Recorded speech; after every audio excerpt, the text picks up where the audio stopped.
ከባድ ጥያቄ መጣ። የአሁን ዘመን ሴቶች ሀብታም ካልሆነ አናገባም ይላሉ። ሽምግልና ላይ ሁሉ ሀብታም ብቻ ነው የሚጠየቀው። እንዴት ነው? የዚህ ዘመንስ ወንድ ሆኖ ብር ያላትን እያለ የሚያሳድድ አለ የለም? ሞልቶ እቺ ከኩዌት ነው ወይ የመጣችው? እቺ ከዱባይ ነው ወይ? ቻፓ በደንብ ጭናለች ወይ?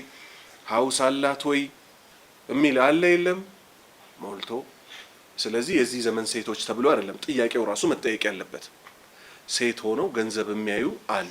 አዎ አሉ። ወንድ ሆኖ ገንዘብ ያላትን ሴት የሚያይ እንዳለው ሁሉ ነብዩ ግን ምን አሉ ሰለላሁ ዐለይሂ ወሰለም? ፈዝፈር ቢዛቲ ዲን ያላትን ምረጥ ብለዋል። ጥሩ።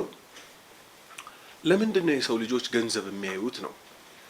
ምክንያቱም ስለሚፈሩ ገንዘብ ከሌለ ኑሮ አይቀጥልም ብለው ስለሚገምቱ። ባለንበት ወቅት ደግሞ ያላቸው ሰዎች በአንድ አዳር ሲከስሩ፣ የሌላቸው ሰዎች ደግሞ በወራት ውስጥ አትርፈው ሀብታም ሲሆኑ የሚታይበት ዘመን ነው። አንተ ሲጀምር ገንዘብ የምትፈልገዋን ሴት ለምን ትፈልጋታለህ? አንተም ራሱ የፈለግከው ምንዋን ነው? አንተም ራሱ የፈለግከው ምንዋን ነው? ሰውነት ያላትን ብለህ ፈለግ። እሷ ደግሞ በሰውነቷ ልክ ሂሳብ አስቀመጠችለት። ዳሌ 500 ሺህ ብር ምናምኔ 2 ሚሊዮን ብር እንትኔ ምናምን ብላ ሂሳብ አወጣችለት። ፈሂምት? ማትወዳትን ሴት አግባል ማለት አይደለም። ነብዩ ሰለላሁ ዐለይሂ ወሰለም ምን ብለዋል? ስታያት የምታስደስት የሆነችን ሴት አግባ ነው ያሉት። ስታያት ማማር አለባት። ካላማረች ገብተህ ትበድላታለህ። ነገር ግን ሚኒመም መኖሪያ ደግሞ የሚባል አለ። ወንድ ልጅ ሴት ልጅ ማስተዳደር ግዴታው የሆነበት። ከመድረሳ ወጣችሁ ድንቡሎ የላችሁ ዱዲ ማለት ነው። ኒካህ ብለዋል ነብዩ። ኒካህ ማግባት አለብኝ። የቤት ኪራይ መክፈል ትችላለህ? ለምን? ኃላፊነቱ በማ ላይ ነው? በወንድ ላይ ነው አይደል? አይ አልችልም። እና ታዲያ ካልቻልክ ጾም ነው የተባልከው። መጾም ለአላህ በትዕግስት አላህ በሚፈታልህ ቀን ደግሞ ገንዘብ ስትይዝ አቅም ሲኖር አንተም መልካሟን የምትወዳትን ታገባለህ። ከዛ ውጭ ሰው ልጆች ሴቶች ብቻ አይደለም ገንዘብ የሚፈልጉት። ሀታኛ ባለንበት ዘመን ስልክ ለምሳሌ አለኝ አይደለም? ሰው አይደለም አዲስ ስልክ ወጣ ሲባል እኔ እኮ ሳምሰንግ እኮ ምናምን ነው ያዝኩት እኮ ይሄን አልያዝኩም። ራሱ በሽታ ነው አይደለም? ስለዚህ ሴት ብቻ ሳይሆን ወንድ ራሱ ምን ይወዳል? ገንዘብ ይወዳል። ቤት አለን ለምሳሌ ሴቶች ሲሆኑ ምን ይመኛሉ? በጣም ቁሳቁስ ምናምን ይወዳሉ። ይሄ ጸባያቸው ነው። ማን ሲቀር በጣም ወደ ዲን እየመጡ ሲሄዱ የዱንያን ጠፊነት ግን ሲያውቁ ስብር እያሉ ይሄዳሉ። ወንድም ሆኖ ፉን የሚላለ የለም። የዱንያን ጠፊነት ሲያውቅ ዲንን ሲያውቅ ምን ይሆናል? ያኔ ይስተካከላል። ስለዚህ እኔ ግን መመኝላችሁ ለወደፊቱ እናንተው ራሱ ተጠይቃችሁ እንድትገቡ ነው የምፈልገው። ለወደፊቱ ያ እንዲመጣ ደግሞ ወንድ ልጅ በራሱ ላይ ይሄን መስራት ይችላል። ነብዩ መሐመድ ሰለላሁ ዐለይሂ ወሰለም ጠይቀው ወይስ ተጠይቀው ያገቡት? የመጀመሪያ ትዳራቸው ተጠይቀው፣ ከዛ ደግሞ ጠየቁ። መጠየቅም ያለ ነው። ጥሩ ሰው ግን ከሆናችሁ ተጠይቃችሁ ታገባላችሁ።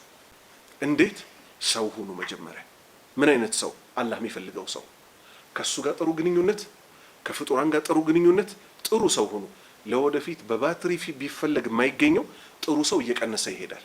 መጥፎዎቹ ላይ ነው እየበዛ የሚሄደው። ፈሂምቱ? ከገንዘቡ በላይ ገንዘብን መሰብሰብ ወላሂ ይቀላል። በሐራም የሚመጣላ ገንዘብ ከለፋህለት ደግሞ ገንዘብ ይገኛል አይገኝም? ይገኛል። ሰው መሆን ግን ከባድ ነው። እዚህ ጋር ሌላ ሰው እዛ ጋር ሌላ ሰው የምትሆን ከሆነ ሰው ፊት አምላኪ ከሰው ውጭ አውሬ የምትሆን ከሆነ አትፈልግም። አላህ ይጠላሃል። አላህ የሚወደው ሰው ከሆንክስ ያኔ ፈልገው ለምነው ሰዎች ልጃችን እናግባለን ይለዋል። አንተ መለመንም አይጠበቅብህም። ዛሬ ብዙ ሴቶች አሉ የሉም? ሴት በዝቷል እኮ። ወላጆች ምን እስኪጨነቁ ድረስ የሴት ልጆቼን ጉዳይ ምንድነው ማረገው ብለው ማን ነው መጥቶ ኃላፊነቱን ወስዶ ለማን አምኜ ነው ሴት ልጄን ምሰጠው ብሎ እኮ ወላጆች ሲያረግዙ የተጨነቁትን ያህል አሁንም ልጆቻቸውን አርግዘዋል። ሰው ሁኑልኝ።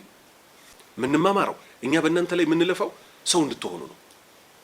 በቃ ተረካቢ ሆናችሁ ዲነኛም በቤት ውስጥም ጥሩ ሰው ሆናችሁ ኢስላምን እንድታስቀጥሉ ነው። ወጣችሁ ግን እናንተም ማትረቡ ሰዎች ከሆናችሁ ሸክም የምትሆኑ ከሆኑ አሁን ቅርብ ቀን የሆነ ቦታውን አልጠቅስም፣ ባልና ሚስት ናቸው። አላህ ያሳያችሁ። ሚስትየዋ ሃይላንድ ምናምን ሁሉ ትለቅማለች። ባልየው ቃሚ ነው። የሆኑ ሰዎች ገንዘብ ሊረዱ ፈለጉ። አስሉ ወንድ ልጅ ወንድ ሆኖ ቢገኝ ኖሮ ገንዘብ ለማን ነበር የሚሰጠው? ለባል ይሰጣል። ባል ሚስቱን ያስተዳድር ነበር አይደል? እሱ ቃሚ ስለሆነ አካውንት ነምበር ክፈች አሏት።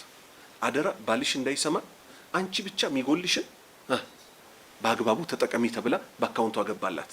አያችሁ፣ እንዲህ አይነት ብኩን ወንዶች እየበዙ ስለተቸገርን መሰራት ያለበት በቁጥር አንድ ወንዶች ላይ ነው። ወንዶች ጥሩ ከሆኑ ሴቶች በወንድ ሸክም ስር መሆን ይችላሉ። በስነ ስርዓት ላይፍ ይቀጥላል። አሁን ግን አብዛኛው ወንድ የኢስላምም የቤተሰቡ የወላጆቹ ማለት ነው የትዳሩም ላይ ሸክም ነው። እንደዛ እንዳትሆኑ አደራችሁን። ልፉ፣ በርቱ። ለወደፊቱ እናንተንም ጥሩ አባት ያደርጋችሁ፣ ሚስቶቻችሁንም ለእናንተ የመደሰቻ ሰበብ ያደርጋቸው። ግን የመደሰቻ ሰበብ ባይሆኑስ? ይሄ ሌላ ጥያቄ ነው አይደል? ከባዱ ጥያቄ ይሄ ነው። ዱንያ ጀነት ናት እንዴ? አይደለችም። አንዱ ሰው የሆነችን ሴት አግብቶ ፈተና ትሆንበታለች። አላህ ምን ላይ ያደርገው? እሱ በጣም ጥሩ ሰው ሊሆን ይችላል፣ መጥፎ ሴት ሊሰጠው ይችላል። ከአላህ ማለት ነው። ፈራጁ ማን ነው? አላህ ነው። ምን ሊያደርግለት? ሊያዝንለት። ምን አድርጎ? አንድ ለሷ ሊያዝን። ጥሩ ሰው ስር ካልሆነች መጥፎ ሰው ጋር ብትሄድ ተንደርድራ እሳት ውስጥ ልትገባ ነው። ያ ሰውዬ ግን እየበገነም ምን እያለም ስብር አድርጎ ምን ያደርጋታል? ይይዛታል። ከዛ ትለወጣለች፣ መንገድ ውስጥ ትገባለች። እሱ ደግሞ ለታገሰበት አላህ ምን ያደርግለታል? አጅር ይከፍለዋል። ኢነማ ይወፈ ሷቢሩን አጅረሁም ቢገይሪ ሂሳብ። የሆነችዋ ሴት ደግሞ ቃሚ አጫሽ የሆነ መጥፎ ሚመታት ምናምን የሆነን ሰው ይጥልባታል።